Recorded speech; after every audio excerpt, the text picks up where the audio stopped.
So here's a problem in longevity that a lot of people are not talking about. So typically everybody's health journey or longevity journey starts with blood work, right? Which is great. Get a nice snapshot of your health. It's followed up by some therapeutic intervention. 6 months later, repeat labs, adjust again. 6 months later, do the same thing. And it's great initially, but the problem with blood work is that it doesn't show long-term trajectory, and it certainly doesn't show early risk. So most patients in a longevity space are then like, hey, we need to do additional diagnostics. So they're seeking out things like full body MRI, functional DNA, biological age, VO2 max, gut microbiome. There's 1,000 different tests that you can do.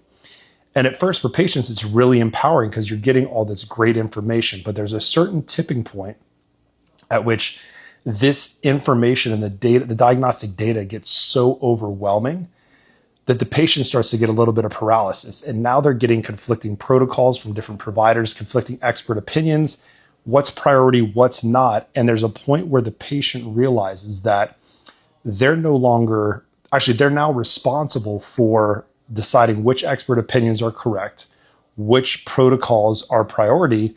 And that's really where the problem is. It's that you now have this situation where the patient is responsible for navigating their own long-term health. And they realize that, hey, they don't need more information or more opinions. What they need is governance or a framework by which to make these complex health decisions.